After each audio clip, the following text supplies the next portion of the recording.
শুরুতেই বলে রাখি, গতকালকে যে ভিডিওটা আপলোড করেছিলাম সেটা আগে থেকেই এডিট করা ভয়েস দেয়া ছিল। সেক্ষেত্রে আজকে ১ সপ্তাহ পর ভিডিও প্রথম আপলোড দিচ্ছি। আর কেন ১ সপ্তাহ পর প্রথম ভিডিওটা আপলোড দিচ্ছি সেটা আমরা আসলে সবাই জানি কী কারণে এবং কেন। আমাদের এই পরিস্থিতিতে আমরা পৃথিবীর যেখানেই থাকি না কেন, সত্যিকারের মানুষ যারা আমরা, আমাদের কারোরই মানসিক অবস্থা ভালো নেই। তাই তো ঘটা করে আর জিজ্ঞেস করলাম না যে আপনারা সবাই কেমন আছেন। কারণ আমি জানি আমাদের ভেতরে যাদের ন্যূনতম একটুও বিবেকবোধ আছে তারা আমরা কেউই আসলে ভালো নেই। আল্লাহ পাক প্রত্যেকটা কষ্ট দেওয়ার আগেই আমাদেরকে ধৈর্য দেন এবং সব কষ্ট সহ্য করার মতো ক্ষমতা দেন। তারপরেই আমাদেরকে কষ্ট দেন আর প্রিয়জনদের বিয়োগ ব্যথাগুলো দেন। আর আমরা সময়ের সাথে সাথে একটু একটু করে বুকে অজস্র দুঃখ কষ্ট বিয়োগ ব্যথাগুলো বুকে চেপে রেখে সুখে দুঃখে হেসে খেলে আমাদের জীবনের প্রত্যেকটা মুহূর্ত পার করে থাকি। আর এটাই হচ্ছে জীবন। তারপরও বলবো, আল্লাহ যেন আমাদের সবাইকে হেদায়েত করেন ও হেফাজত করেন। আসসালামু আলাইকুম। আমার প্রাণপ্রিয় আপু ভাইয়ারা, সারাদিনের কাজকর্ম একটু একটু করে ছোট্ট ছোট্ট করে ভিডিও ক্লিপ নিয়ে সাজিয়ে গুছিয়ে চলে এসেছি সারাদিনের একটা ব্লগ ভিডিও নিয়ে। যেদিন খুব সকাল সকালেই কাজে মন বসে যায় সেদিন কিন্তু সব কাজগুলোই ঠিক নিয়ম করে সঠিক সময়ে হয়ে যায়। আজকে কিন্তু আমার অবস্থাও তাই। খুব সকাল থেকেই কাজে লেগে গেছি এবং কেন জানি আজকে খুব কাজে মনোযোগ আছে। তাই তো ঝটপট রান্নাঘর, ডাইনিং পরিষ্কার পরিচ্ছন্ন করে কাপড় চোপড় কেচে একবারে গোসল করে ফ্রেশ হয়ে ছাদে চলে আসলাম।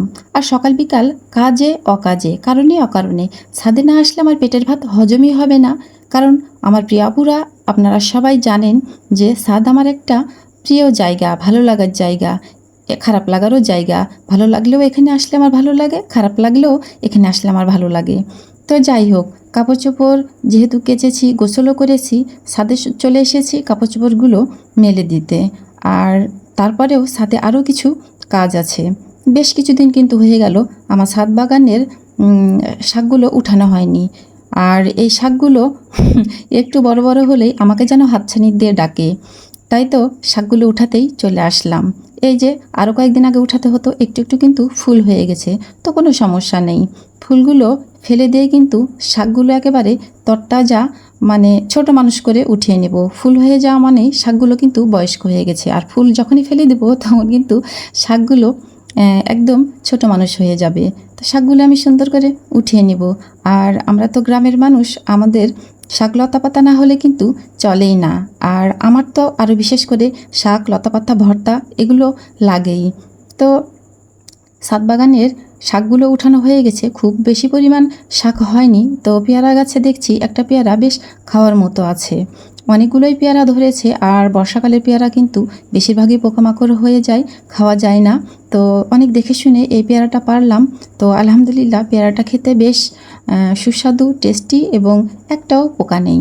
তো আলহামদুলিল্লাহ পেয়ারা খেতে খেতে চলে আসলাম সামনের দিকে। আর ওই যে বললাম, যেহেতু ছাদ বাগানে বেশি শাক পাইনি, তাই তো অনেক চিন্তাভাবনা করে দেখলাম যে কিছু সাজনার শাকগুলো মিক্সড করা যায়। কারণ আমার বারান্দার শাকগুলো এর আগে অনেক দিন আগে কেটেছিলাম আর অতটা বের হয়নি, কারণ যে জায়গায় হয়েছে সে জায়গায় তো রোদ লাগে না। আর এই যে আমাদের এটা কিন্তু কালু, আমাদের কালু বেশিরভাগ সময় আমাদের বাড়ির ভেতরে খায়, ঘুমায়, মাঝে মাঝে বাইরে যায়, এরকমই করে। তো ও খুব নিশ্চিন্তে সকালবেলা উঠেই নেই, অনেক বেলা হয়ে গেছে তাও লিচু গাছের নিচে কিন্তু ঘুমাচ্ছে। আর আমি এই ফাঁকে সাজনার শাকগুলো পেরে নিচ্ছি, খুব বেশি নিব না, অল্প একটু হলেই হয়ে যাবে। যেহেতু শাকপ্রিয় শুধু আমারই, ওদের ভালো লাগলে ওরা একটু খাবে, নাহলে শুধু আমিই খাবো। তো শাকগুলো পেরে নিয়ে আসলাম। আর এই যে আমার ছাদের অল্প একটু শাক, এই শাক ওই শাক সব একসঙ্গে মিক্সড করে নেব। পুঁই পাতাগুলো দিলেও হতো, কিন্তু আজকে আর পুঁই পাতা দিলাম না, কেন জানি ইচ্ছে করলো না। তো শাকগুলো এখন আমি খুব সুন্দর করে বেছে নিচ্ছি। আর এই সাজনার শাকগুলো কিন্তু বাছতে আমার খুব ভালো লাগে, খুব সহজেই মনে হয় যে বাছা হয়ে যায়। একটু টান টান দিলেই কি সুন্দর করে পাতাগুলো ঝরে যায়, খুব ভালো লাগে। আর এই যে আমি এখানে বসে থেকে শাকগুলো কাটাকাটি করছি। আর আমাদের সিম্বা আমার কাছে বসে আছে, ও যে কি দেখছে আল্লাহ পাকই ভালো জানে। মানে ওর ধান্দা সবসময় পোকামাকড় এটা সেটা খাওয়া। তো যাই হোক, শাকগুলো কিন্তু আমার বাছা হয়ে গেছে। আর ছাদ বাগানের শাকের সাথে এই সাজনা শাকগুলো একটু ছোট ছোট করে টুকরো টুকরো করে কেটে নিলাম। নিয়ে একবারে সব কিছু পরিষ্কার পরিচ্ছন্ন করে চলে আসলাম রান্নাঘরে। তো আমার প্রিয় আপু ভাইয়ারা, এক সপ্তাহ পর একটা জিনিস কিন্তু চাইতে একটু ভুল করব না। দয়া করে অবশ্যই ওয়াচ টাইম দিবেন আর লাইক দিয়ে ভিডিওটা দেখা শুরু করবেন। আসলেই আমরা যে যেমন, আমাদের মন মানসিকতা কিন্তু তেমনই হয়। এই যে যেমন আমি ইউটিউবে কাজ করি, এখানে তো আর এমনি এমনি কাজ করতে আসিনি, কোনো কিছু অবশ্যই পাওয়ার আশায় এসেছি। তাই তো লাইক ওয়াচ টাইম চাইতে কিন্তু ভুল করি না। আর আমার মনে হয় যে একটা পাগলও তার ভালোটা বোঝে। তাহলে আমি কেন একটা সুস্থ স্বাভাবিক মানুষ আমি আমার ভালোটা বুঝবো না? অবশ্যই আমি আমার ভালোটাই চাই। আর আমরা প্রত্যেকেই স্বার্থ নিয়েই কিন্তু চলি। তবে আমি ব্যক্তিগতভাবে বলছি, আমি কখনো কোনো জায়গায় স্বার্থপর হতে চাই না। আমি আমার স্বার্থ নিয়ে চলি, এটা ঠিক আছে, কিন্তু আমি স্বার্থপর কোনোভাবেই হতে চাই না। যাই হোক, এটা সেটা বলতে বলতে কিন্তু আমার শাক সেদ্ধ করা হয়ে গেছে। এখন আমি শাকগুলো কিন্তু তেলেও দিয়ে নেব। আর শাক তেলে দিতে গেলে কিন্তু একটু রসুনের পরিমাণটা বেশি দিলে ভালো লাগে।